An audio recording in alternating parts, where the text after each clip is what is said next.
You know what that sound means? It is another episode of Game for a Movie. It's been a while, friends. It has been. It's been too long. Yes, it has. It was just one of those things where, like, everybody had something come up. Yeah, like, that's true. Mitchell moved. You two were on vacation. I had work shit. Like, literally everything just happened to keep us apart. Yeah, it's almost like we were allowed to be outside again, so we kind of have some, some that's schedule true. conflicts. That's true. Kind of interesting what happens when your social calendar reemerges. Yeah, right. Exactly.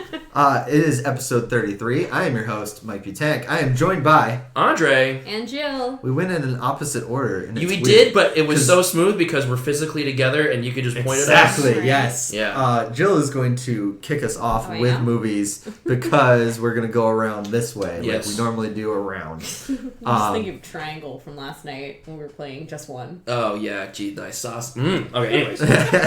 But first, we got to talk about what we are drinking. Jill, looks like you have some Fresh tap water. clear liquid. Yes. It's called tap water. It came from technically our fridge. It also has this really cool nifty invention in it called ice. It's very cool. Ooh. It keeps it nice and chill. So I was having a conversation with my landlord today, and he does not get ice and water. Like, he does not get it at all. Maybe he has a sensitivity to cold. Yeah, because I maybe. do, but not from Like cold water. he just never has I don't know ice how in to his describe water. it. He always takes it straight. Yeah. Does he like ice cream? Yeah. He What does about like ice soda? Can you only drink soda straight out of the can? I don't know about soda. We didn't get to that. The ice thing for water is he doesn't understand melting ice giving you more water. He would just rather have fresh water. Okay, but Okay, that's but not why I'm the putting ice water- in my yeah, the water. water- Understood. It was a long conversation, but it was a good I conversation. didn't realize that this is a political stance. But... I like your landlord.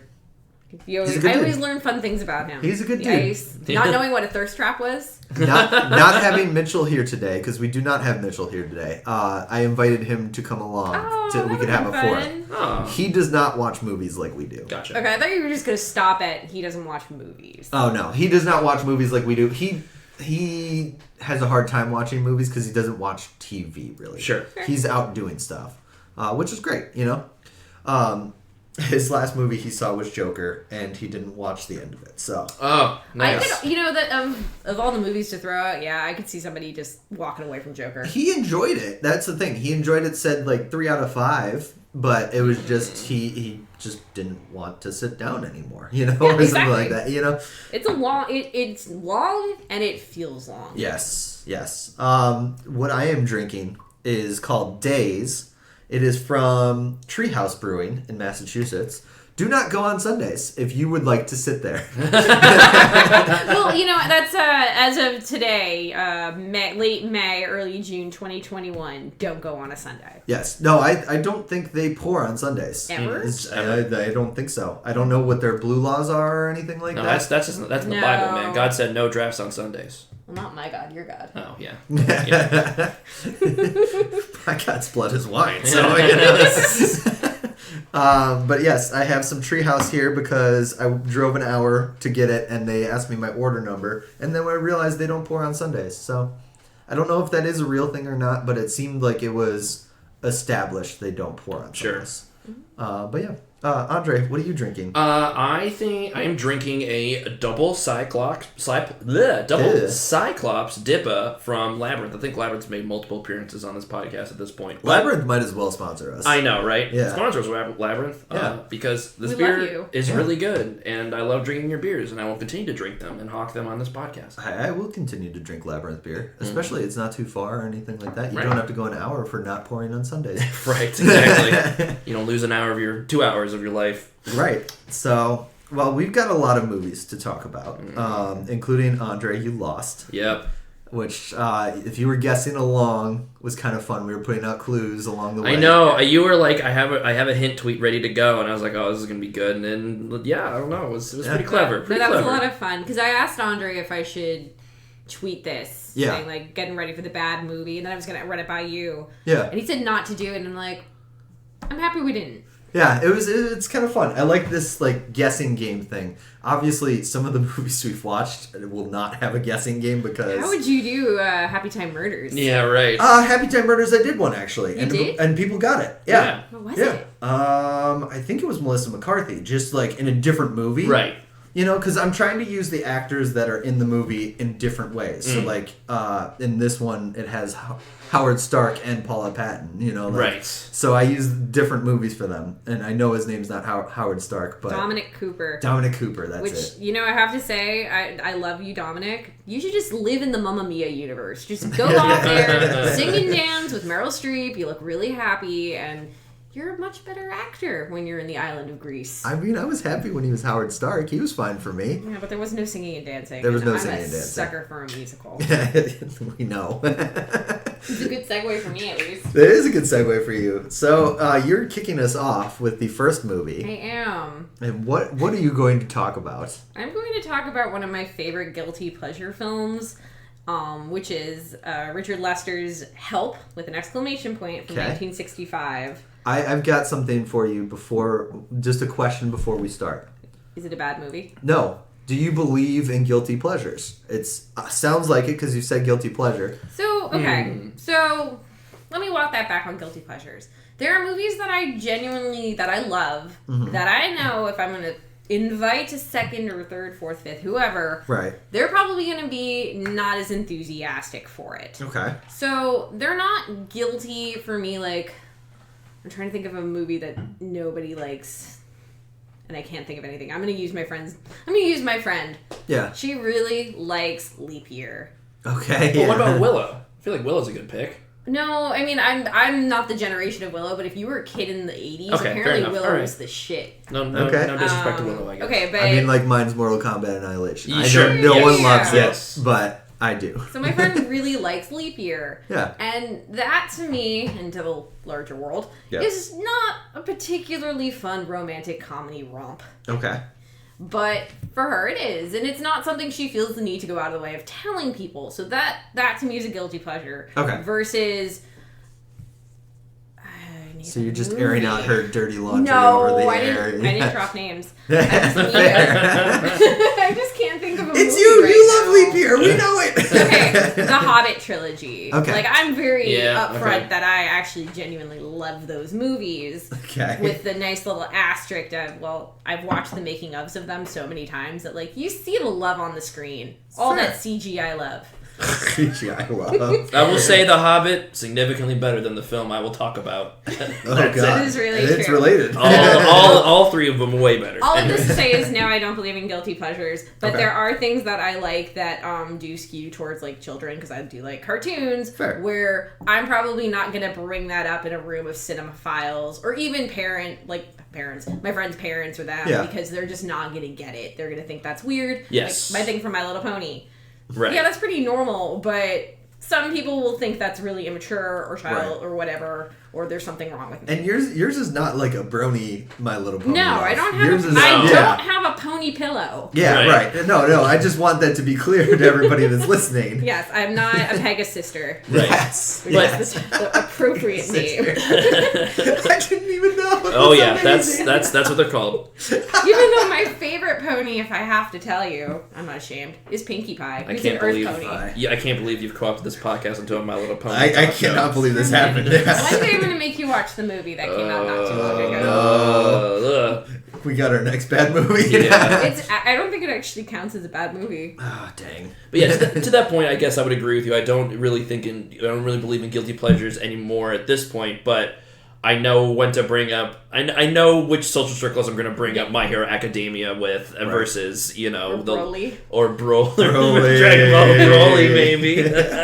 No, I think Broly Andre hits makes the nail on the it head right there. There are some films that I'll always talk about, and then there are others in different social situations where I'm like, I don't think they're going to get it. Fair. Right. I've found this question lately, and it's been interesting because I don't truly believe in guilty pleasures anymore. Sure. I call things guilty pleasures, but for the same part, like what you like. Yeah, like, absolutely. What do we care? Mm-hmm. But I'll walk back my words and say this is a comfort movie yeah, for me. fair. You know. Which, as I said, I know we went off a little bit. Richard Lester's 1965, Help, the second of 4 Beatles films. There's 4 of them? There were supposed to be 4. There's supposed to be 4. Really, Okay. like Okay. 3.5. Help, Yellow Submarine.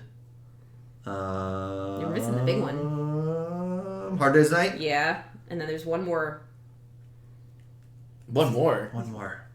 Magical Mystery Tour. Magical Mystery sure. Tour. Yeah. So for those of you who don't know, at the height of Beatle fame, they went into contracts to make 4 films over the course of a certain amount of years. The first was A Hard Day's Night, which is also directed by Richard Lester, and that's just a really fantastic movie. It's kind of like one of the first day in the life of the artist type film or documentary, thing like that. And it's fun, and you actually do see a lot of the wackiness of the Beatles peeking through in that film. Okay. And then in 1965 we get Help, which is also the name of an album, same name. And that's like they turned that wackiness from like a nice 5 to 6 up to like 11. Okay. Yeah. And then later contracts fell, things arose, people drifted away. Yeah. Richard Lester did not come back, and the Beatles, I think, really spearheaded the project for Magical Mystery Tour. Right.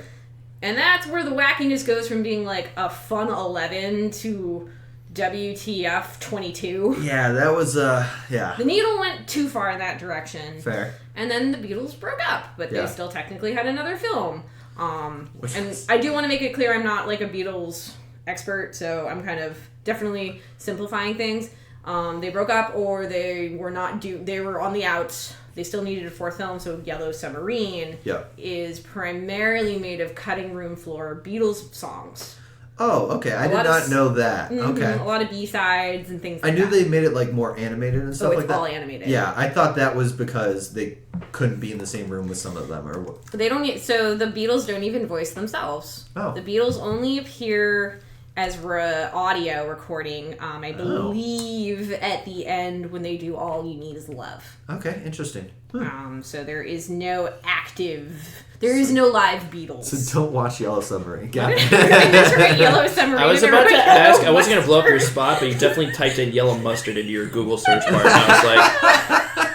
Okay. Like, was there like a Heinz promo? With, like, it was pretty cool, I guess. So, I am going to correct myself. In yellow Dijon mustard. So it came out in 1968. So the Beatles were still together, but I think it probably was starting to be. I don't know. Okay. No. This does Beatles history is not our forte. Is our forte. Yeah. If you want a good one for that, check out Infectious Groove. I'm guessing they are one of them. They spin records, stuff like that. Yeah. Love to give them some love. Oh yeah, I'll check that out. Yeah. Did not plan to be a Beatles historian this afternoon. So what is Help? Help is a great musical comedy spy satire. Okay. There's Sophie. Our cat. We have a cat. Yes. we have a fourth member. Chair. It's Mitchell. Just make sure she doesn't get too familiar with the camera. Yeah, right. So, it's a spy satire. It really is kind of parodying the James Bond-esque spy films of the mid-60s. Oh, nice. Yeah. So, for those of you who have not had the chance to learn about this film, I'm going to read the description from IMDb. I'm excited. Let's go. So Ringo Starr finds himself the human sacrifice target of a cult, and his fellow members of the Beatles must try to protect him from it. So that leaves out a bit. So he's the kid from The Mummy Returns that gets the bracelet on his arm? Yeah, he's way more helpful than that kid. Yeah, well, yeah. Okay. That's actually not too far off. Is Ringo Starr a plot moppet? Yes, no. No. No, okay. I'm glad that Ringo isn't a plot moppet. No. There is no moppets in this movie. Thank God.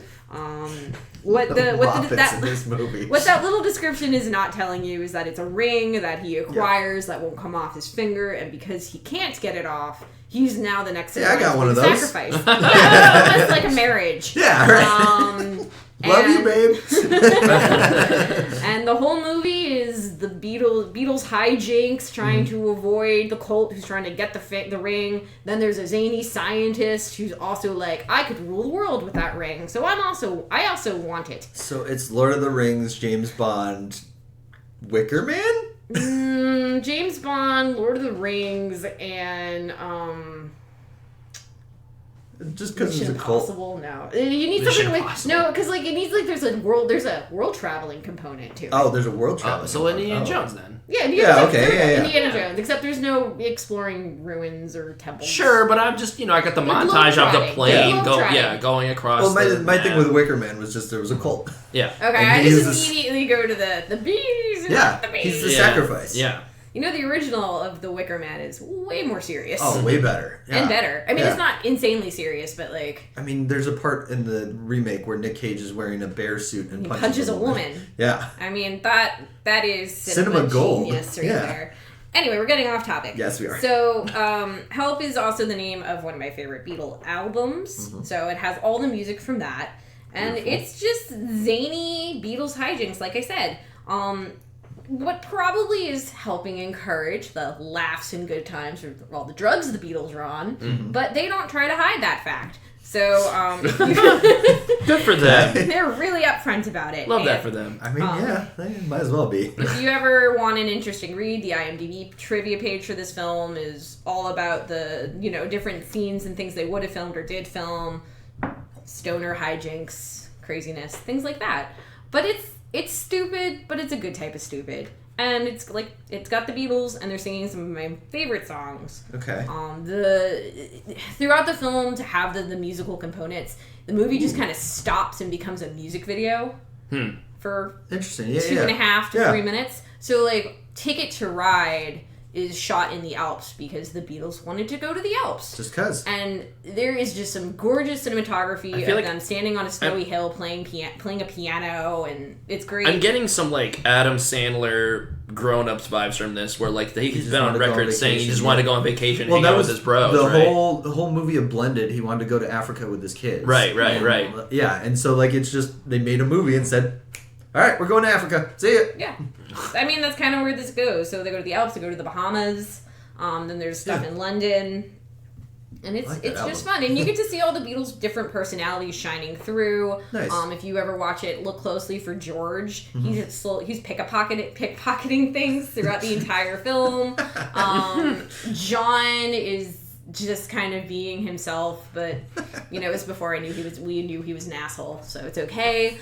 Paul is kind of this nobody wants him. And it's kind of sad at one point, and then he and the another character kind of finally start colluding, and they're like, I trust this woman. She knows what she's talking about. She can help us. Right. There's that, and then Ringo is the star, and probably the best acting Beatle. Ringo is the star. Ringo star. Basically, I mean, I know that's not what you meant, but it was just too perfect. It's the same. So Ringo, I think, was when it came to be in this movie, they're like, who wants to be in it? And Ringo was the most camera friendly. He was okay comfortable fair. in front of the camera. Yeah. And he was running around trying to protect his finger. Yeah. And his drumming skills, and Nice. it's really fun. Nice. It's how long is this movie? I was gonna say it's an hour and a half long. Okay. There are parts of it that feel really long. Yeah. But if you just kind of want something fun on in the background, Help. Nice. Cool. How would you rate it then? I would give it 4 out of 5 fiendish thingies. I was really hoping you were just going to say stars. No. This is the one This movie. is the one, With the yeah. second With 2 R. R's. Two R's. With 2 R's, yeah. Exactly, right. I can do that, but no, it's a fiendish Fiendish thingy. thingy. Okay, All right, I like all fiendish right. thingy. Yeah. Okay. Okay, I guess that brings it to me. You were talking about animation. Yeah. I'm going to do an animated movie. Wow. I watched. Are we in the Upside Down? We're the ones that usually talk about animated movies. I really. talk about animated. You do movies. too. You're right. That's true. And there's a reason why I'm talking about this one. It is Mitchell's versus the Machines. It is on Netflix. It is produced by Phil Lord and Chris Miller. If those names sound familiar, they are behind some of the greatest animation lately, is what I will say. And then some other classic stories. They were the directors and writers of Cloudy with a Chance of Meatballs. Yep. They were the directors for 21 and 22 Jump Street. Ooh. Executive produced Cloudy with a Chance of Meatballs 2. Writers and directors for the Lego Movie. Yeah. Executive produced and uncredited for directing Solo, a Star Wars story. I mean, hey, I liked it. They had some input. Yeah. Phil Lord wrote and they produced Spider-Man Into the Spider-Verse. Hell yeah. Probably the biggest one under their belt. Yes. And now they're both writing and both producers for the untitled Spider-Man Into the Spider-Verse sequel coming in 2022. Mm-hmm. And then they're also producers for Andre's favorite Batman, which is the Lego Batman. Hell yeah. Batman, not Batman's story. Right. Yes, we need to clarify. Wait. So favorite Batmen? Batman person? Favorite Batman movie? Cinematic. Will Arnett's portrayal of Okay, but not your favorite Bat person. Not my favorite Bat person, but he's ranked up there. I don't know. I think Will Arnett's a great Batman, personally. And while doing this research, I also found out, and it just needs to be said, they were the writers, directors, and executive producers for Clone High. Yep. Which is crazy to me. I think everyone at this table knows what it is, but no one at this table has seen it. Nope. I haven't seen it. I've been trying to find it. The internet can yell at us now. Yeah, right. I've been trying to find it. But that's who I really wanted to talk about. Mitchell's vs. Machines, glorious. It is a great story. Okay. Basically, it is Apple. I'm going to try to keep this as story-free just because... At the top of it, you recommend this movie. Yes, at the top of it, I recommend this movie. I think you two would love it. So that's also why I want to hold back, is because I think you guys would love it. Appreciate it. Basically, the worst family left in a robot apocalypse has to defeat the robots and save the world. And there's cool animation style called Katie Vision, which the animation style is what I love about it. And there's a pug that's amazing as well. Aww. Yeah, Doug the pug, I think. Doug. Sophie the cat, because here she comes. Here comes Sophie. I think it's Doug the pug. I gotta look again. But basically, it's Danny McBride. It's Abby Jacobson, Maya Rudolph, Eric Andre, Olivia Colman. Eric Andre's in this movie? Andre's in this movie. Hell yeah. Eric Andre is the Apple guy. Oh. So he's the one doing the big presentation and everything like that. Olivia Colman, Fred Armisen, Chrissy Teigen, Beck Bennett, John Legend, Blake Griffin's in this. Blake Griffin. Yeah, okay. Conan O'Brien. How is it? Conan O'Brien. Did you know it was Blake Griffin when he showed up? No. I was looking at the IMDb page as I was watching it, and I was like, wait, what? And he's a side character. It's not like he's got a huge part. Yeah. But he does well with it, Mm-hmm. Honestly, it is great. I highly recommend it. I give it 4.5 loaves of bread. Loaves of bread? Yes, it'll make sense. Yeah, I feel like I have to watch it just to understand that rating. It's been on my watch list. Yes, it has been. And I just want to say, what a goddamn glow up for Sony Animation. Sony Pictures Animation. They went from Emoji Movie to Spider-Verse to this. Come on, man. And one of the best parts of the Mitchells vs. Machines is a reappearance. You may have seen it in trailers. I can't remember if it's in trailers or not. The reappearance of a toy of our childhood. Oh, okay. Oh, I think I've seen. I know what you're talking about. What is it? I don't want to tell you. Do you want to know? Okay, I guess it's a spoiler. All right. No, it's a good one. When it comes out, you're just like, oh, fuck no. God damn. Yeah, because it's not only something that you probably hated in your childhood, even though you probably had one. It is something that freaks you out. And I will personally say...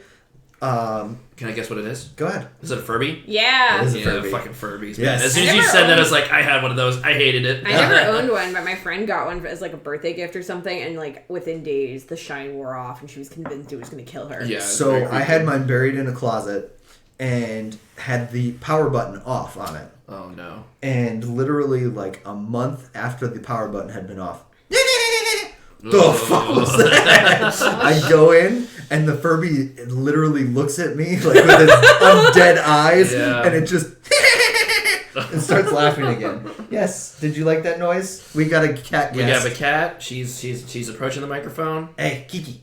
Tried.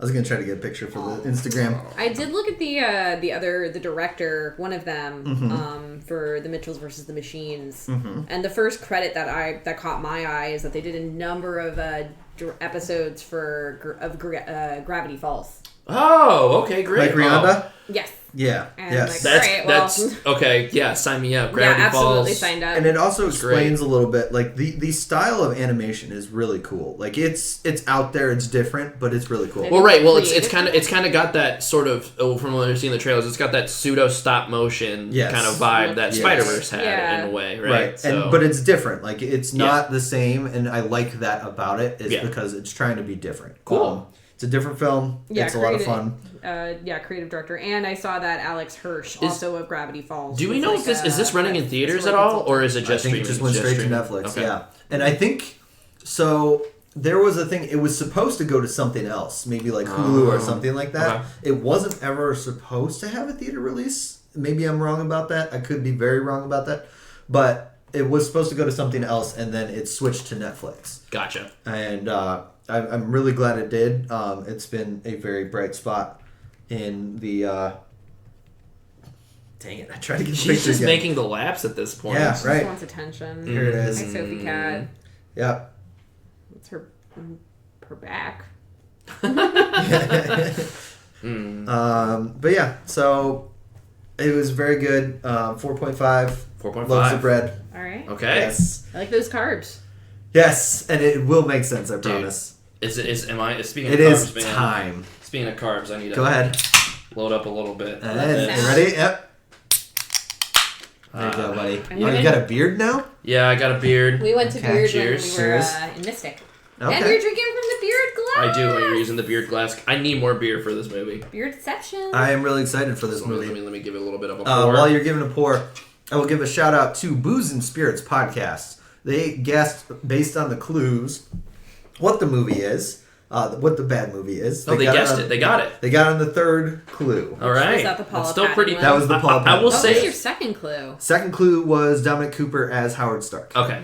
Yep. Yeah, so Which I would say pretty impressive because I think most people forgot about this movie already. Yes. So the first clue was wow, the word wow. From Ted. From Ted. The second clue was Dominic Cooper as Howard Stark. He's in this movie. The third clue was Paula Patton from Mission Impossible, and she's also in this movie. And the final one, because I put 4 because I was having too much fun with it, was from Bright saying, "I feel bad for orc women." Oh my gosh. You are so I welcome. threw Yeah. out Bright if we couldn't find Yes, Warcraft. Bright would have been another good pick. And but I said it may happen in the future. yes, it might. I don't It's want like, to that's watch up there. Bright at Yeah. all. Anyways, Keep going. Sorry. the film that I'll be discussing on this podcast is Warcraft, the 2016 adaptation of the famed Warcraft video game series. Is that the same as War of Warcraft? World of Warcraft, yes, of that fame. of Warcraft. No, So- but like the game, the MMO version. Yes.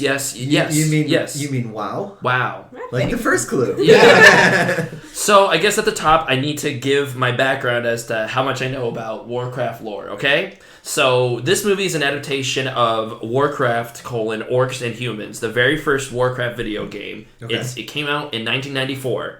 That it's super old, right? Almost Sweet as old baby as I am. Jesus. Yeah. 1994? Yes. They go back. So you should know how little story content they're working off of for this movie, right? Right. I've played. So the only Warcraft game I've played besides Hearthstone is World of Warcraft, and that takes place I in the didn't realize timeline. Hearthstone is part of it too. Yep. Okay. All right. I'm learning a lot too. Yep. So Yep. obviously, World of Warcraft was like the biggest game in the world. I feel like in the late 2000s, whenever it came out. And so I spent countless hours. I think that's probably one of in my top 5 games in terms of playtime. Okay. But I did not pay attention to the lore at all. It was just, I was addicted to that gameplay loop, and I just made a bunch of friends in there, right? So I know very little about the actual... The friends we made along the way. Exactly, Yeah. yes. So if you had me if I tried to give you a story summary of all the proper characters in the Warcraft universe, I couldn't do it. Yes. It's whatever. I'm familiar with the world, familiar with the races and locations, but I don't know shit about the story, honestly. Right. Because it's one of those things where you just pop in and out, and it's kind of all right, you go into this dungeon, and the big evil bad guy is monologuing. You're like, okay, I just need to hit him with my spells. I just and need, you I'm prepared for this. You just I'm want the gonna, loot. yeah. Right. So Give us an attack boost. God damn it, Leroy. Right. When I think of Warcraft, I think of Leroy Jenkins. I think of the South Park episode of Yes. Warcraft. Yes. And those are the two that pop in my Yeah, I'm head. just Yeah. saying those are very good examples. Yes. All this is to say is I'm not a big. I like WoW a lot. I don't know shit about the story, so I'm not an uber fan as far as I'm not super attached to this world in terms of plot and characters. That being said, definitely open. There's some very interesting stories in Warcraft. So I was kind of excited when this movie was announced. I'm oh, okay, cool. Warcraft Right. has a lot of broad appeal. Maybe this will be the adaptation to break through.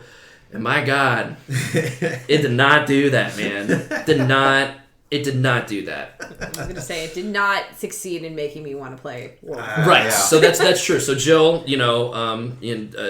my ever stalwart partner, watched this movie with me, and yes, I guess that is really the litmus test. You have not played WoW like I have, Not really. and you're not at all interested. I think I love having you guys on the show together because you always watch when the other one loses. Right, well that's the thing. That's why, really, we're both playing whatever game twice over because if one of us loses, the other one's watching. I did not. You're right. That's true. That's true. Out. I bowed out. And That's you right. don't need to watch it together. I hope you guys know. That's why I'm giving Jill points. Solidarity. She watched it with me. So. Yeah, I would. I think the fact that we're having this podcast over a neoprene mat of Middle Earth Yes. shows you that when it comes to fantasy, I'm pretty particular. It's true.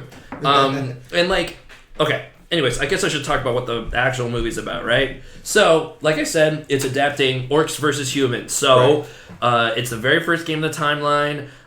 Basically, humans live in this fantasy world of Azeroth. The aesthetic is very... Azeroth, Mitrione, Zinthos? Yeah, that Azeroth, but not that Azeroth. Okay. But spelled the same. Yeah, okay. Think honestly, very, very Tolkien-esque humans. Mm-hmm. Basically the main capital, Stormwind. It might as well be what's Gondor. Okay, yeah. It's that, yes, but just way more exaggerated. Humans look so cartoonishly. Like the armor is huge and I'll spiky. give props to whoever designed the armor for the movie. Yeah, because it okay. is that They silhouette. nailed that. They nailed the silhouette. All right, I gotta ask. Is Yes. there human women in this, and do they have human women armor? No, We never see a don't human see a woman fight. warrior. Okay. Yes. We see a Okay. woman. We There's see a one- coded female, We but see not a human. Yeah. I was just wondering if they go to the extra level of they crafted boob armor. You know what I mean? Oh yeah, The definitely. Video game. Breastplate? Well, WoW Yeah, was yeah. kind of WoW was kind of like the template for that kind of bullshit. Right, you know? exactly. Yeah, Yeah, definitely. So I wouldn't have been shocked. We'll get Yeah. there. When we get there, I will say that when they did put her in armor, it was not stupid superhero comic book Yes, armor. right. Was she a sexy practical. lamp? No. Okay. She's not, sadly. Yeah. Okay. Is whatever. Anyways, humans doing their own thing, hanging out, and then that's the one faction, and the other faction are the orcs. So orcs are, they look like orcs. They're big green and got two big tusks. They're Not all of them are muscly. green. They're kind of not all of them are green. Some of them are brown. That's true, and that's like a lore thing. And I don't know, Okay. whatever. Anyways, they come from another plane of existence. Okay, and so this movie opens with them saying basically their home world, their home plane area has basically been desolated. They Okay. need to find a new place to go, and they are led through. There's this giant dark portal, and if you ever played World of Warcraft, it's the thing that's on the login screen. It's literally called the Dark Portal. Okay, yeah. And so one of the orcs, he's a warlock named Gul'dan. He uses evil fell magic, bright green magic that sucks life out of people or whatever. He basically farms a bunch of souls to open this portal, lead the people of orcs through the portal, and they end up in Azeroth. So that's why these are a bunch of warfaring orcs that are suddenly in human territory, and they're fighting because the orcs need a new home. Got it. That's okay. the basic plot. And so If you heard a big sigh, that was me. yeah, right. Dude, I was sighing this whole gosh dang movie. It was just so whatever. How do we introduce the world to the main character? Well, one of the main characters. Right. Okay. So right off the top of the bat, this movie is split off of between the human perspective and the orc perspective, and on the face of it, that's a cool decision. I like that a lot. Yeah. And the orc side actually more interesting than the human side, significantly more interesting. The orcs At least they did that. You Yes. know, I think that's why They weren't the people orcs are like not just this evil bad movie. guys. Yeah, Okay, exactly. yeah. Right. Okay. They have their own culture. That's kind of brought a little bit into with this movie. Again, my biases I need to bring my biases into this. They focus really hard on orcs and humans, which is fair. That's the title of the video game. Right. They do not use any. There's so many interesting races in Yeah. WoW. Yeah. There are blood elves. There's night elves. There's dwarves. There's gnomes, goblins, Draenei. There are so many different cool cultures that are barely are in this movie. It's only humans, only orcs. So Yeah. Dwarves at least get a talk and get a sentence. Yes, there's a talking dwarf character, and then that is it. And he has 3 lines, and he gives the main we get? human character a gun. Right.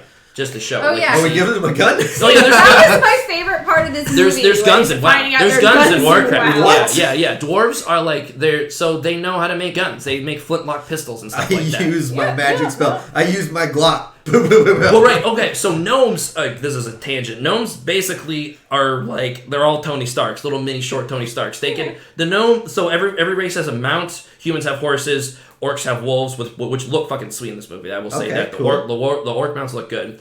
Night elves have raptors. You seem like you want to defect to the orcs right now. Right? He plays on the Horde. I play on the Horde on WoW, yeah. So I have an undead warlock in WoW Classic, and then I have a goblin mage in WoW Retail. There I'm you go. so glad you watched this versus me. I know, right? Goblins aren't in this movie at all, at least that I could see. But whatever, it's fine. Anyways, all of these guys have mounts, and then gnomes have literally like mecha ostriches, like robot ostriches. Yeah, just like You mean Chocobo? yeah, they're metal robot chocobo. Yeah. Okay. Yeah. All right, I'm here for it. So that's the kind of like WoW Fastest animal. Well, Warcraft just gets real goofy with its fantasy. Like it does not take its. Whatever. Except I in this personally movie, it takes itself seriously. yes, like that's the thing. Like with me, I never looked at Warcraft as like a thing where it's like, oh, the lore is super serious and something to adhere to. Like you could not put mecha ostriches in Lord of the Rings. That would make no goddamn sense. But they have a war pig. They have war pigs. That's cool, but.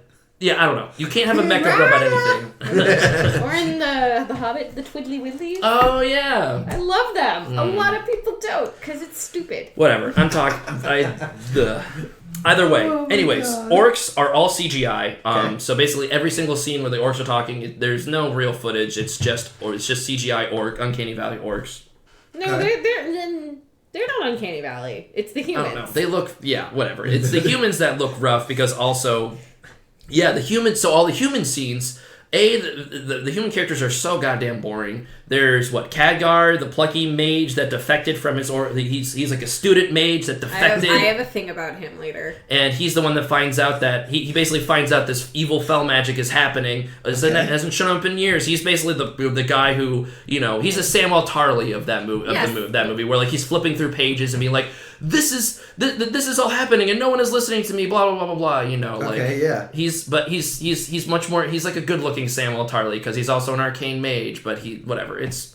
We've got our Boromir. We got our boring Boromir. What's his name? Boromir. Lothar. Yeah, Boromir. Is it Lothar or Lothar? Lothar. So his name is Anduin Lothar. Lothar. He's the brother-in-law to the King of Stormwind. The King of Storm played by Howard Stark. Dominic Cooper. Yes. Howard Stark, got it. Also very boring. So Lothar's sister, the Queen, also very boring. So he didn't marry her at the end. No. Siblings. That was so weird, right? Yeah. They did not get married. No, this is not. That's a question. Yeah.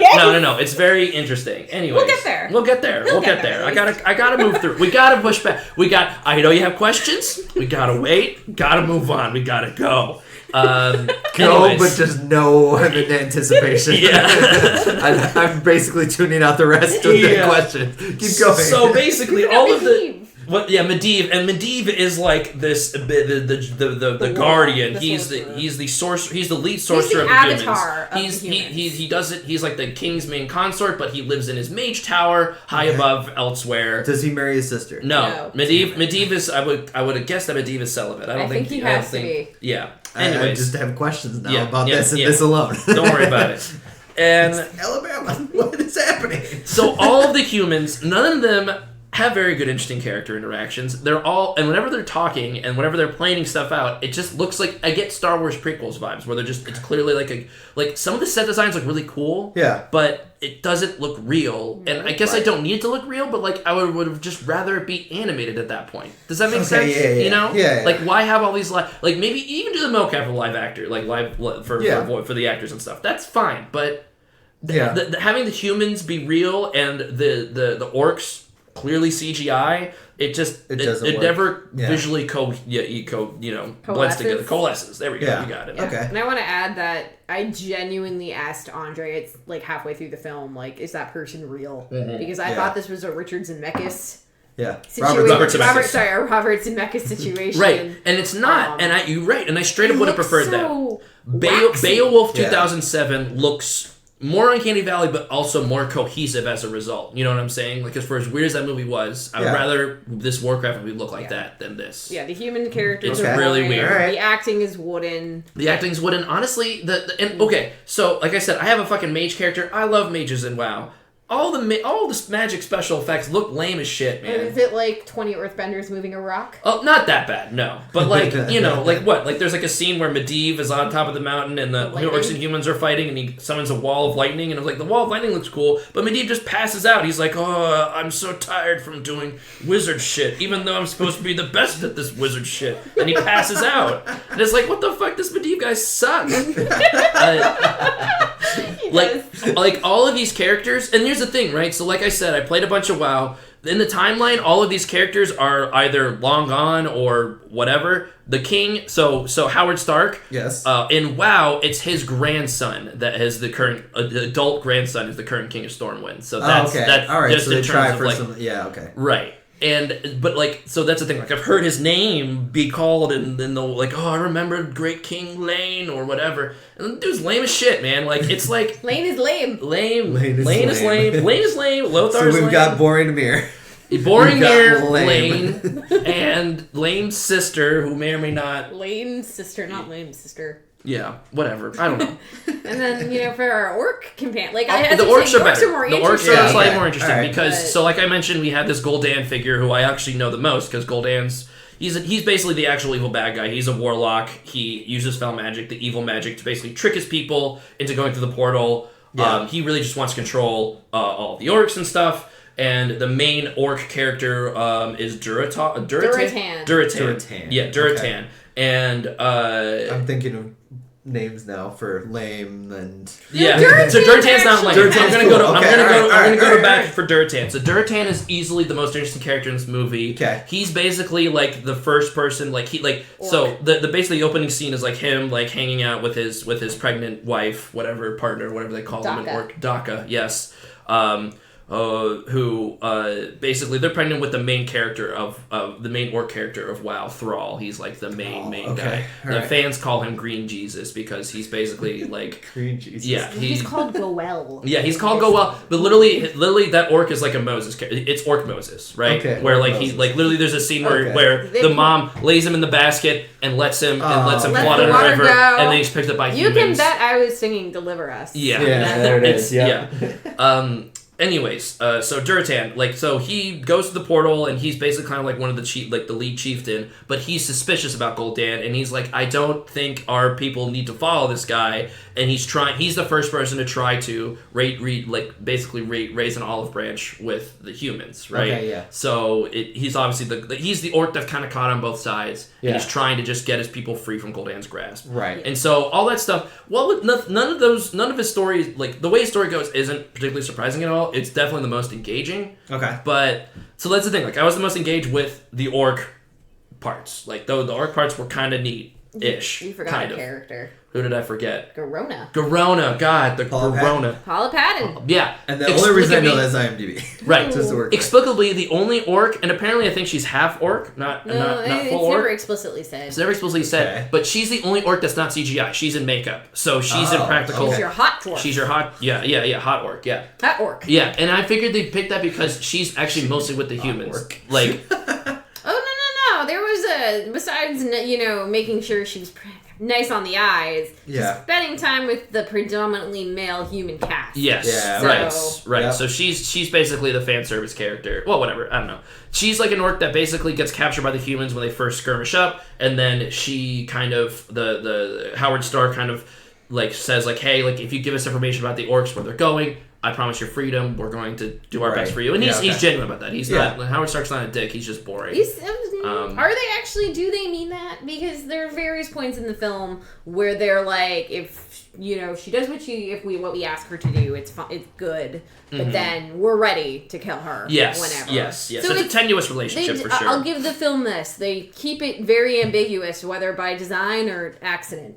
Yeah, right. Either way, so most of her scenes are with the humans, so that's why I figured she's the one in makeup and not CGI. Right. And they try to like have this romance with Lothar and Garona, and I'm sure that happened in the games. They did not build up to it at all. It makes no gosh dang sense. They also kind of teased that Khadgar is also into He's her. the mage guy. Because he's the one who finds her, and I think she saves his life indirectly. Yeah. And he's just so smitten by this woman, this orc lady. But no, it left turns into her and Lothar, but then, we don't know how far they go. Right. There's some ambiguity. Anyways, so this Medivh guy who I've been shitting on for a little bit. So the main plot twist... he sucks. Right, he main sucks. wizard. Yeah. Right. So the main plot twist of this movie is that I mentioned that Gul'dan opened the dark portal from their realm, the orcs' realm, to Azeroth. The main plot twist is, well, that portal needs to be powered by fel magic on both sides, so somebody on Azeroth was powering it with fel magic. Okay. And so the plot twist is that this Medivh guy who's basically just been expositing bullshit dialogue. I'm glad you said his name again, because I was going to say a famous tennis player's name and not his name. Medvedev. Dude, Medvedev, way cooler than Medivh. Medvedev's awesome. I love Medvedev. I would rather hang out with Medvedev at any point than actual Medivh. Medivh. Medvedev, got it. He does turn into a bird, though, which you that's his thing. accurate. I'm also biased because Medivh is a character in Blizzard's other game called Heroes of the Storm. It's like League of Legends, but with Blizzard characters, which extends to WoW. So he's in that game, and he's a fucking annoying piece of shit in that game. He just turns into a bird and flies away, and you can't hurt him at all, and I hate him. Anyways, Medivh sucks. In this movie and in HOTS. And I think you need another drink, buddy. I think we need to get the rage out more. Come on. So I mean, he's doing a good. You're keeping it on track. Right. Yeah. Anyways, so like I said, the main plot twist is that somebody on Azeroth was fueling the dark portal with fel magic, and Khadgar is like, no, it can't be. Is it? It's Medivh. And then they're like, we have to get to Medivh now. And so, like I said, Medivh is usually in Karazhan, his mage tower. Yeah. Which is cool. Again, I'm backing up a little bit. There are moments in this movie where I'm like, I remember that, from WoW. Cool, Karazhan's a raid dungeon in WoW. So I was like, this is interesting to see it before it's blown up to shit. Exactly. You also really liked seeing the dark portal. The dark portal is honestly, because, like I said, it's the login screen, and it's where you go to... So the Orc world is called the Outlanded WoW, and that's the location of my favorite expansion, the Burning Crusade. That came out when I was... a high schooler. That's the perfect time, honestly, to be playing. You have the most free time. I wasn't talking to girls, no way. I was in WoW. I was grinding bare asses in Hellfire Peninsula, baby. Wait, what? You were grinding bare asses? It's what my friends call it's the joke where in WoW, every single quest is I need you to go and kill these boars and get their boar hides. I need you to kill these murlocs and get their fins. I need you to kill these bears and get their bare asses. Yeah. You also liked at the beginning, and I mean, this is to the detriment of the film. Yeah. They need to set up a lot of things. They do. So the beginning of the film is the worst part because fast travel the movie. Well, it's fast travel the movie, but they're throwing in so many proper nouns at you, and I know I've been doing that too. But from your perspective, Joe, I'm assuming that there's so confusing. Yeah, it was every 4 to 5 minutes we would pan out with the camera, see the map, move a location, zoom in, meet a character, be told, oh, we need to go to this place to meet with another character, rinse, repeat. Yeah, we're at the point where I was pausing the movie and being this is where this is in location with that, because, again, I know the locations, not the characters of WoW, Yeah. And I just don't think they did not budget their time well with this movie as far as that goes. There's just way too many proper nouns thrown at you that I didn't even care at all, and I had the best chance to care for this movie, You did. And it just didn't happen. I would say that the last half hour is probably the strongest of it, I right? agree with you. Because that's where Durotan's story comes to a head. He has that fight with Gul'dan, and that's kind of a coolish scene. Yeah.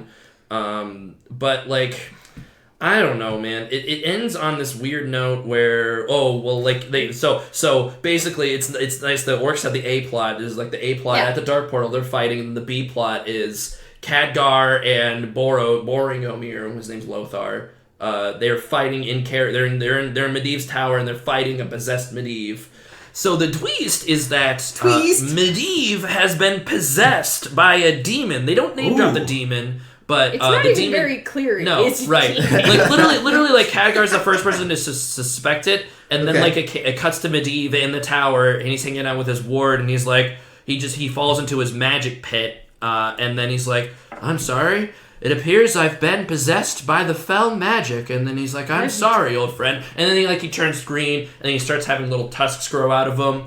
And they don't name drop the demon, but the demon's name is Sargeras, which is a huge WoW boss. He's a big evil bad guy in WoW. So if they baiting probably right, well, it's part of the lore, I guess. But like, if they just name dropped Sargeras, I would have been like, oh, cool. But I didn't know. I didn't know. Who cares? Whatever. Anyways, Medivh's a bad guy now. He's been possessed, and so the final half hour, the best part is the A plot is. All the orcs and humans are fighting at the dark portal to try to close the dark portal so orcs stop getting through. Right. And then the B plot is boring Omir, his name's Lothar, and Khadgar, the plucky mage, are fighting evil Medivh in his tower. The plucky mage. Yeah. I know. I've got a thing on him. Yeah. And we'll get there. And it I don't know, man. At least the humans have the B plot, so like I don't have to care about that. The A plot is the orcs, and like, you know, Durtan has a cool moment where he's having a fight. He basically he goes into ritual combat. He goes to ritual combat, and I hate to compare it to Black Panther because Black Panther is an infinitely better movie, and this scene is also infinitely done better. But it's that kind of similar vibe where it's a very sacred combat ritual. Right. And so like nobody jumps in. Nothing. Yeah, correct. And like, it's just one-on-one combat, Gul'dan and Duratan, and it's cool. And they've done a good job throughout the film setting up how like tradition means a lot to the orc culture. Right. Okay. So that is a good payoff. Yes. Yeah. Okay. Yes. So it's a payoff to that, and then Duratan gets his shit kicked in, obviously, but, you know, Gul'dan tries to weasel out of it. Like, so Gul'dan's, like, sucking his soul out or whatever, and they're like, what? Like, you're cheating. You're using magic. You can't use magic to, like... to win this thing. So that was basically the first... So Duratan dies. He bites it. But in his death, that kind of sets up... oh my god, I forget his name. His name's Ogrim. Ogrim Deathhammer, I think, or something like that. Blackhand? No, Blackhand's the bad guy. Blackhand is the actual bad orc. That's Gul'dan's heel. Okay, I haven't pulled up. Hold up. Orgrim Doomhammer, I think, is what his name is.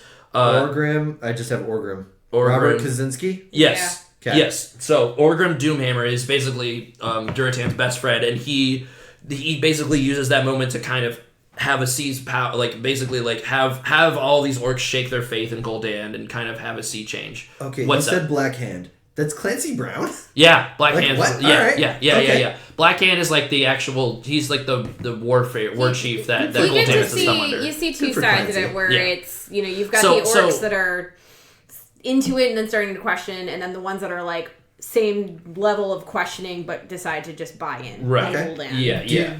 Do you know Clancy's like claim to fame? He's been in a bunch of stuff, but mostly voices and stuff like that. Yeah, what's his claim? So he is Mr. Krabs. He's Mr. Krabs? Yeah. He's Mr. Krabs. Whoa! He's also Surtur in Thor Ragnarok. Oh, okay, got it. Okay. Yeah, okay. But yeah, he's Mr. versatile. Krabs. Yeah. He's been doing a bunch of stuff. Like he was in Shawshank, he was in Starship Troopers. Okay. Like he's been in everything. But yes, Clancy Brown is Mr. Krabs, which is cool. Amazing to me. That's actually awesome. Now we need to listen to Mr. Krabs with Blackhand. Yeah, Blackhand is like the main orc. If I know this correctly, he's like the main orc bad guy you're fighting against on the human campaign in the very first game. Okay, yeah. Anyways, whatever. That's all happening. That wraps up, and then humans at the Black Gate. Humans are at the Black Gate, trying to prevent the orcs from invading Stormwind, the human capital city. Okay. And then what is it? Oh yeah, so the king is there. Howard Stark is there, and he's with Garona, and it's kind of like Garona at this point is very loyal to the humans. They've shown her kindness, and she's there. You've shown me kindness. Yes, I'm right. with you. Yeah. And then inexplicably, they're fighting and it's intense or whatever, and then the king just turns to Garona and is like, you need to stab me in the back to make it look like you did it so you could be a hero and be accepted by the orcs, so you can be the bridge between orcs and humans. It's the only way. And I'm like, what? So yes, just to throw in the detail of, they established that you kill someone if an orc kills the orc kills the chieftain of their power, that's their main way. Yeah. Right. So that's the whole point is that if she kills the king, she'll be respected and take control. Yeah. Okay. Gul'dan will still be in charge, Yeah. but they're going to follow her. Yeah, right, Okay. right. It's a political thing. It's a dumb political thing. Yeah, right. But like this, the way she it has happens, to stab him and kill him? And they tell nobody of this plan. They tell nobody of this plan. Like, he doesn't tell anybody else about it, right? Okay. And he's like, you have to stab me. And this is also right when, sorry, the B plot is still happening. Khadgar and Boromir, they are victorious. They kill Medivh, or they incapacitate Medivh, and then in Medivh's dying breath, he's like, oh, he's like, change it to like he channels his power and changes the portal from the dark portal. They're literally fighting behind it. The dark portal changes from being open to the orcs to going to Stormwind. So basically, it was a way for the human soldiers to evacuate back to their city. Oh, okay. And it's like, okay, cool. And it's like a neat reference because mages in WoW can open portals to cities. So I was like, okay, cool, I guess. Sure. It's a little Deus Ex Machina, though, for sure. Either way, humans are getting retreating, and that's when... I love Deus Ex Machina, though. Yeah, this is filled with them. And that's when King Howard Stark basically hatches that plan. And so Garona's tearfully stabs him in the back, and she's like, no! And then immediately, like, the orcs, like, stop fighting the humans when this happens, and they're like, yeah! And they literally, like, bring her up, like, crowd surfing style. It's just like... We're just in the middle of a fucking battle. Yeah. And at that point, that's when Lothar shows up, having flown in on a griffin. Right, and Lothar wraps up his business, and he he's sees her, and he sees her stabbing him. My heart, I loved this woman. Yes, except I don't, right. maybe I did, maybe I didn't. Yes, who knows? right. And now, it was like, vague. because Howard Stark didn't tell anybody, Lothar, Boromir, Anduin, Boromir, Lothar thinks that Garona has defected and is actually just bad. Yeah, he gave her his heart. She gave him betrayal. Oh my god. Yeah. It was the taste of betrayal. She gave him her mother's tooth. Yeah, she gave him her mother's tooth. Yes. At the, right before they go into the final act of the film and everyone goes their separate ways. So like at one point his son dies, Medivh indirectly or maybe totally directly accidentally kills his son. He had accidentally. He brings up the lightning wall I talked about where he passed out, and Lothar is on one side and his son is on the other side fighting orcs. Oh, and that's when Blackhand is like, I see the connection. Oh, right. And so Mr. Krabs grabs Lothar's son and looks at him in the face, and they both look at him, and he has him in his hand, and then literally just kills him. I'm gonna kill your kid now. Yeah, right.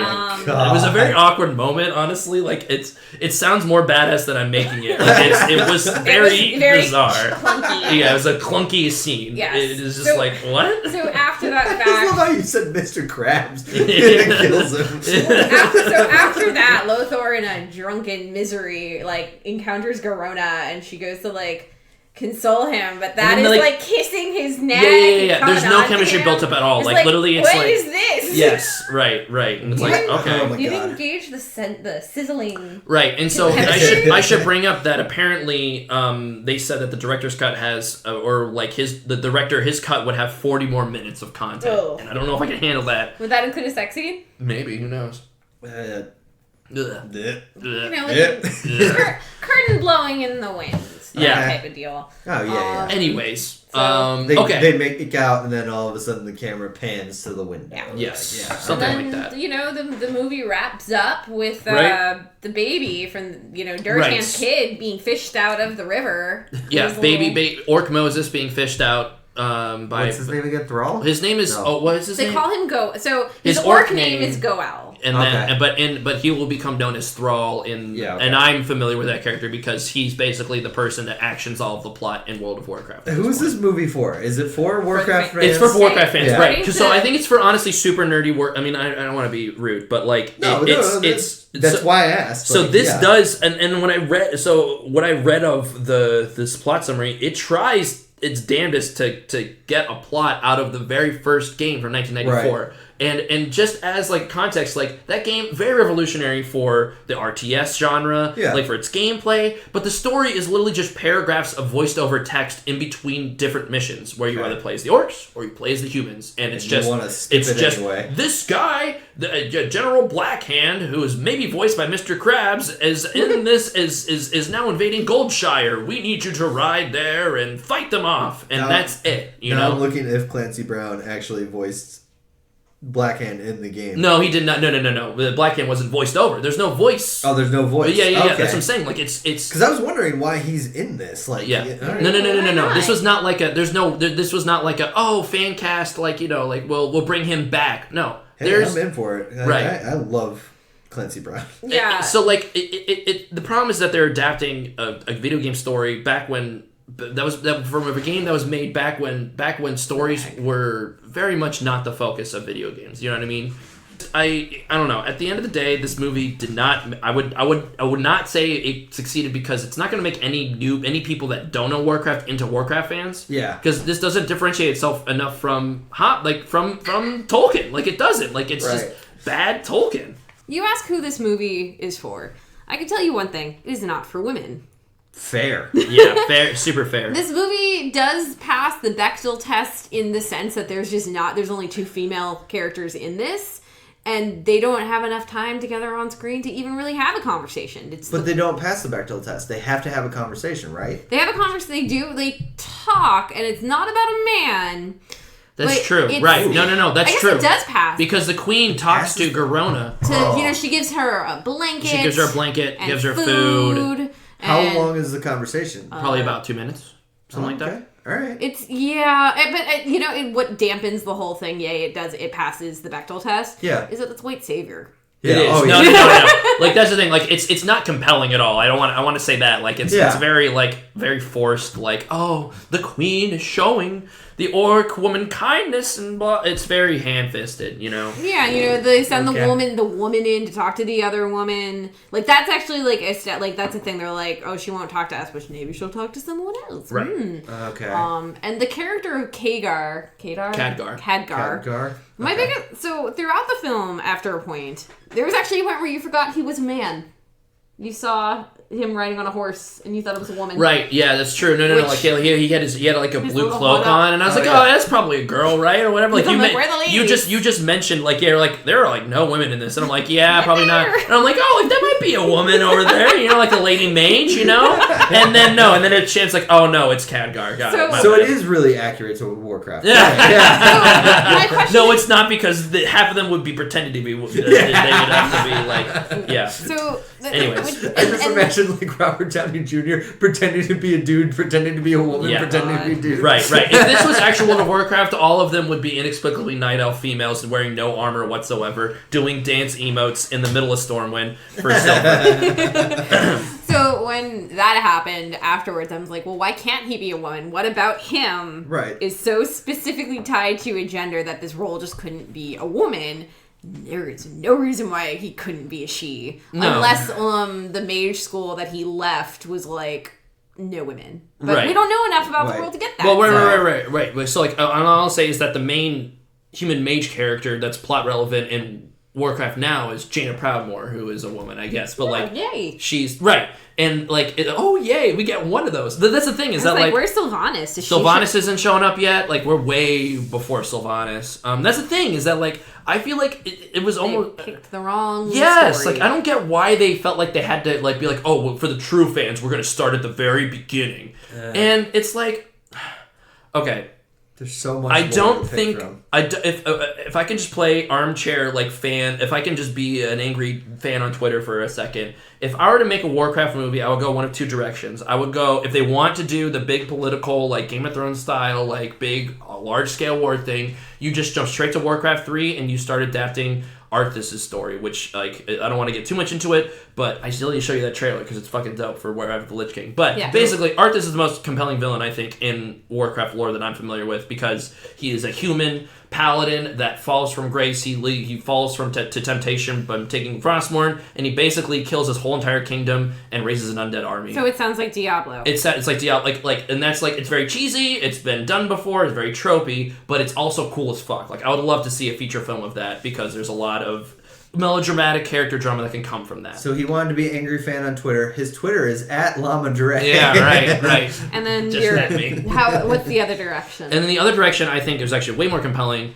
and because it's again biased from my experience with WoW, I think you have to go small scale with World of Warcraft, where you make it about a group of people in a guild or something like that, going on a like small, that would be fun. no name people within the world, Yeah. going on a quest of something. Like it can be a dungeon story or something. They have Putting no the band connections together. to kings, queens, Right, they're whatever. not kings, queens. They're They come from their own past. Exactly. Yeah. Right. Yeah. Like don't like the kings and queens and all the war generals. Every are fucking named. D&D adventure. Like, Yes, yeah. right. Make it a D&D adventure, exactly, right. Like, and make that a movie. Make it, or it could be about a tavern keeper or something. Right. But something smaller, more intimate, that makes the world itself a character. Yes. I think.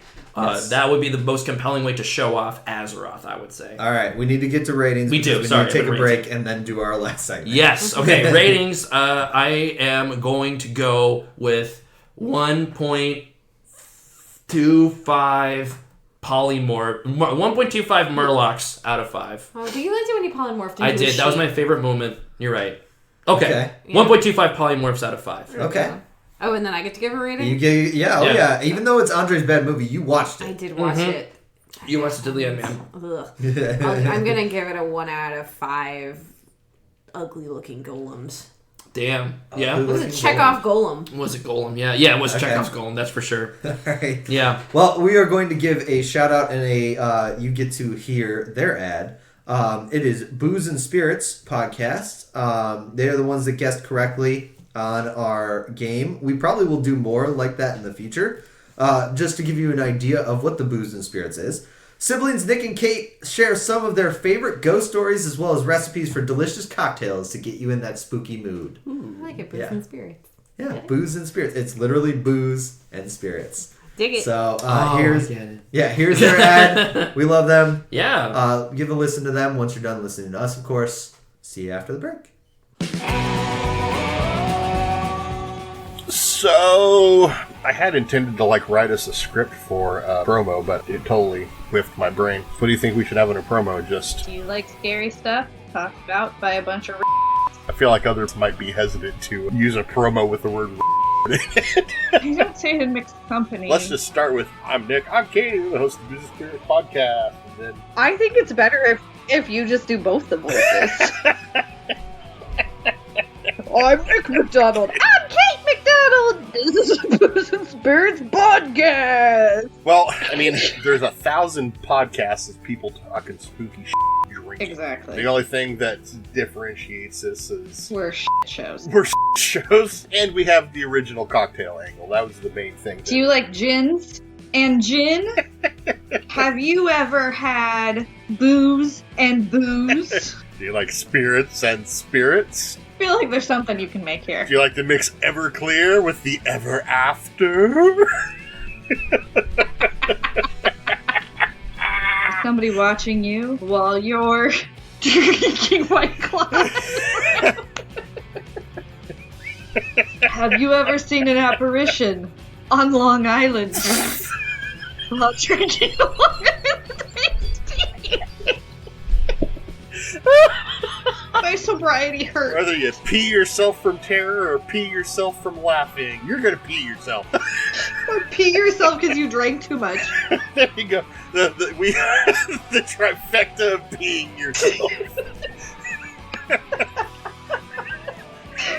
The Booze and Spirits Podcast, the trifecta of peeing yourself. Available on Spotify, Apple, Google Podcasts, and wherever finer podcasts are sold.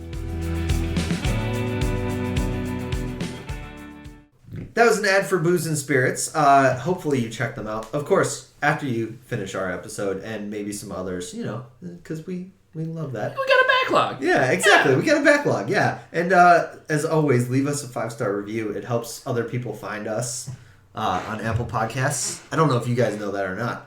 We can't be found, really, unless 5-star reviews come our way. Oh, wow. Interesting. It then messes with the algorithm or whatever. So, yeah. Okay. Yeah. Noted. Apple Podcasts trying to screw over the little guy. Yeah, what the heck, man? Yeah, this is why you always get Joe Rogan versus us. Or that other show that shall not be named, How Did This Get Made? Oh, Which is essentially us. But not as good. Yeah, there you go. Got him. We move now to our newest segment. Hashtag Cash or Trash. stretched. Yeah. I like the hand gestures. I know, right? That plays very well. Did in you the just audio freestyle that? I guess. The gestures get me really excited for it. Yeah. So it builds up the excitement in the voice, I feel like. Yeah. I'm pumped down. I'm pumped up. Oh, are you pumped down? I'm pumped up. You said pumped down. I'm pumped You said said now. pumped down. Now I'm sorry. I'm pumped up. All right, for Andre. Hashtag trash. That's it. All right, but for the rest of us, hashtag cash or trash. Jill, you are once again starting us off. Mine's gonna be brief. We recently fell into access for Apple TV. It's how we watched Ted Lasso. Highly recommend. And after finishing that up, we're like, what else is out there that we've heard good things about, but we haven't had a chance to watch? So we decided to check out Mythic Quest, or as it's known for the first season, Mythic Quest Raven's Banquet. It's from the it's got its creators, and its creators are part of the team that made It's Always Sunny. Yeah. Right. So Megan Gans, who's an executive producer, it has Charlie Day, and then Rob McElhaney, that guy. And so Charlie Day's not in it, but Rob McElhaney is the main guy. Yes. Yeah, Charlie Day was one of the creators. As far as I know, McElhaney was like the brainchild for this. Yeah. And it's a comedy that follows a video game studio that produces the very popular in-universe game Mythic Quest. One could MMORPG. say it could be based off of World of Warcraft. Who knows? Could be. Yeah. But it has a lot of Bethesda character. What's the studios that show up a lot? Oh man, I think they paid. I think they must have had to deal with Ubisoft. Because with one very cute thing about this is that all of the scene transitions they show gameplay footage, and a bunch of them is from I've seen clips from Assassin's Creed or For Honor or whatever. Okay, yeah. They don't try to make it a specific game, just generic fantasy. But yeah, and it's got a cast of colorful characters. Each of them have do different things for the company, and they clash heads with crazy ideas. Of The course. last episode we happened to watch was about them discovering Nazis that play the game. Yes, so how are they going to solve the Nazi problem? Okay. yeah. There's some interesting ideas that get punted across the field. Okay. Oh yeah. Dinner party. Yeah, and honestly, it's a show that it starts off I think a little shaky, but I think it's finding its footing. And the second season just came out a few days ago. Weeks ago. Sorry. Yes, a few weeks ago. So we're looking forward to watching more. Latest episode was a few days ago. There we go. We're about halfway through the first season. We're enjoying it. We've heard a lot of good buzz for the second season, so I'm anticipating this to be a lot of series where the first season's kind of like a trial run, like Space Force. Yeah. And even The Office, The Office. The first season's like the trial run, you get to know the characters, but then they're figuring out things. They're figuring out things that work better, and the second season is, from what we're hearing, a lot really, really good. Perfect. No, I like that kind of stuff. Yeah. So would you say hashtag cash or hashtag trash? I would Hashtag guess. cash. Yeah. I would guess, but you just gotta get those ratings. Yeah. Mm-hmm. So the latest I will talk about is Woman in the Window. It's a movie that Claire really wanted to watch because she read the book. It does have a great cast. It's Amy Adams. It's Julianne Moore and what's his name? Dang it. I'm spacing on the name. Oh, I know who you're talking about. Mm-hmm. Gary Oldman. That's not who I thought you were talking about. No, it is Gary Oldman. And Brian Tyree Henry's in it as well. Oh, okay. Yeah. And Wyatt Russell. That's who I'm thinking Wyatt of. Russell. He's in it as well. Yes. I love Wyatt Russell. Yeah. Yes. Wyatt Russell's a smaller part, so that's the reason why he wasn't in my initial stuff about it. Mm-hmm. It's a woman that is agoraphobic, stays in her apartment. It's very Rear Window. The issue is it's not as good as Rear Window. Isn't it like the lady on the train? Yes. Rear Window. Yes, it's very similar to both of those. Yes. Okay. It is Rear Window. I would say completely almost because even she has the binoculars. She has a camera. That kind of stuff. Is she also like a raging alcoholic? She is a raging alcoholic, and it introduces the untrusty narrator because you don't know exactly what she's hiding, what she's making up, that kind of stuff, and you don't know her tragic backstory. Lisai. Yes, exactly. Whoever directed this has never done an action movie. The ending of that movie was awful. Really? Yeah, it was terrible. They tried to make this action sequence and the camera's all over the place where I had no clue what was happening. And it was just not good. How's Amy Adams? Amy Adams is okay. I think I think this whole movie has problems, and Amy Adams is not the crux of them. I feel like she's kind of picked some bad movies to be in, because she was in Hillbilly Elegy, which is Elegy. Elegy, yeah. And that was slammed for basically being manipulative Oscar bait, and like her character is not written well, and I'm starting to think that if not directed well or given good material, Amy's It's funny flounders. because I think Amy Adams can be a great actress, and we've seen her do things that are amazing. She'll always be Giselle for me from Enchanted. Yeah. Oh, yeah. And then she was in Arrival. Like, yeah, there's so many things that Amy Adams has done right. It's just I don't think she knows when to say no. Sure. And this movie, on paper, should have been better than it was. Because I think the script could be better. If doctored a bit more. Yeah, and what Claire tells me, the book is great. So that's the reason why. Based on a book? It is based on a book, yes. I want to know who wrote the book. I think it's the girl on the train.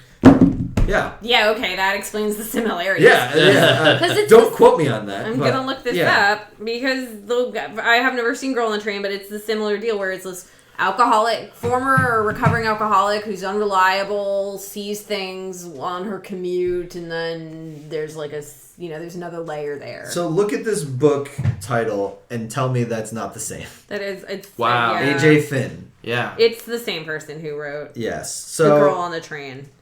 All right, well, this writer knows how to write the same story. Yeah, and so like I'm not gonna say it's a bad thing or anything like that in the fact that the story is decent. I see where they were going. They missed a few parts where I think they was just not directed well.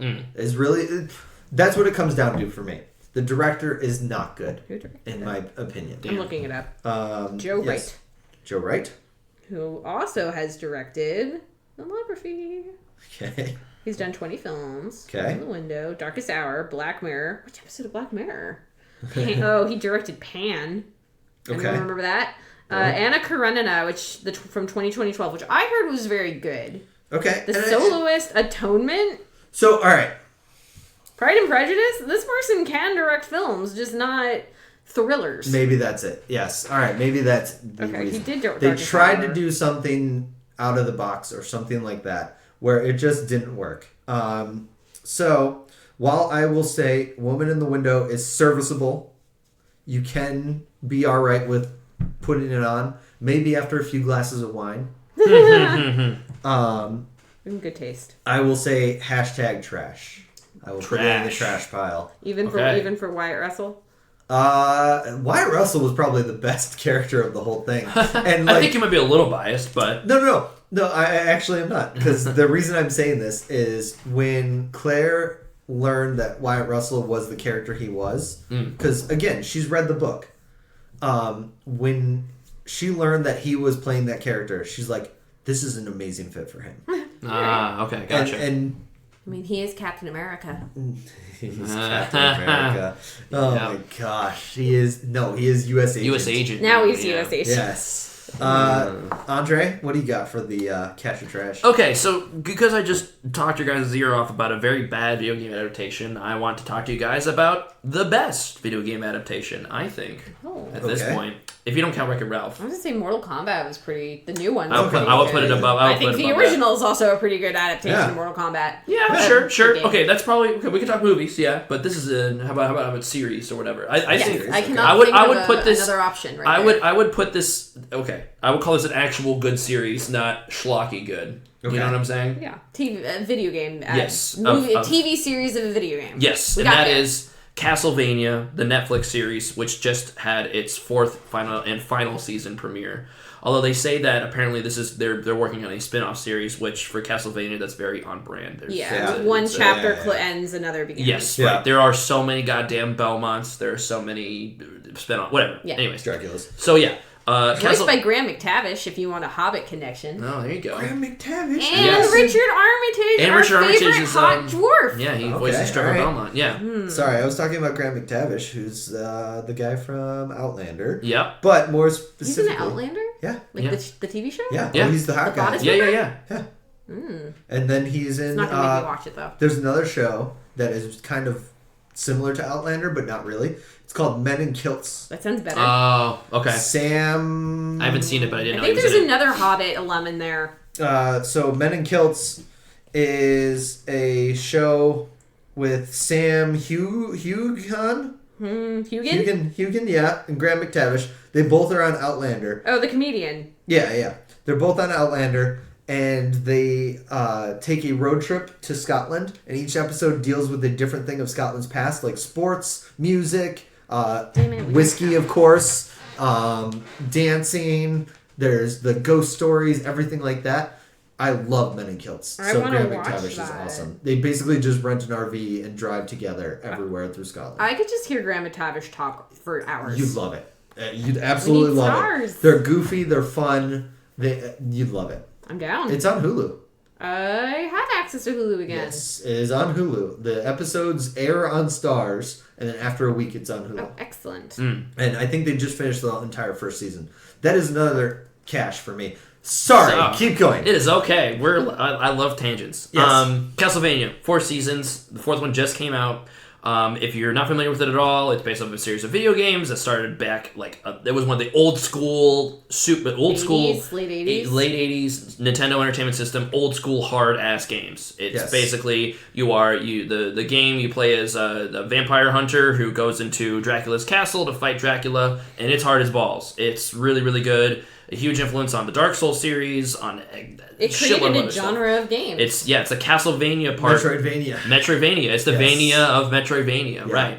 So huge series. Okay, so just because I'm spacing it out, I think I'm right. It's this series. I just don't know what game it is. Okay. When you beat Symphony of the Night, it Yes. flips upside down. That is Symphony of the Night. Yes. I love that. This Symphony of the Night, you play as Dracula's son, Alucard, which is Dracula spelled backwards. And you go through the whole entire game. They get that from a movie, like one of the classic movies. You are aware of that? Yes, Son of Dracula. yes. Oh yeah, they do.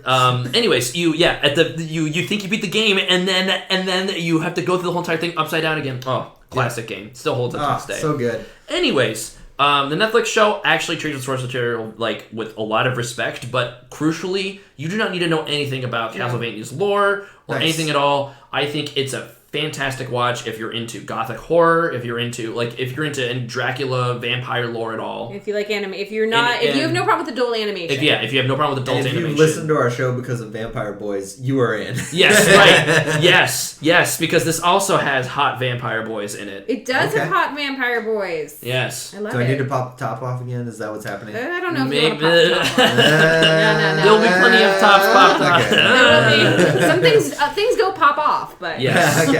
But my biggest problem with that show when it first came out was that the first season very much felt like a test run, only 4 episodes, and it very much felt like a prologue. I feel like they should have just released it as a movie, honestly, because it felt like a prologue. It's basically a prologue. It's basically a movie split into 4 acts. Okay. But now that there's the whole entire story is complete, I mean, honestly, like season 2 of Castlevania is like that's amazing. That is just such an amazing payoff. Nice. 3, really, really good. 3 is not. It's slower. Yeah, it's slower paced, but it's setting up for which we haven't seen yet, but we're excited to. Yeah. Either way, like at the very least, those first 2 seasons, an excellent show. That's also not super long. Like you could probably knock it out in a weekend if you really tried to. Most episodes are about 20, somewhere between like the 25 to like 38-minute length. Yes. Okay. Smart adult dialogue, direction, just great action scenes.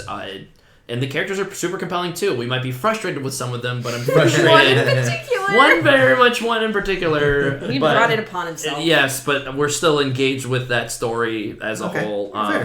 As long as you're okay with like adult animation, like honestly, like we mentioned before, like Invincible, like that's actually probably a great follow up. Honestly, if you are wanting more from Invincible, and if you like the fact that if you liked the gore from it, maybe check out Castlevania as well.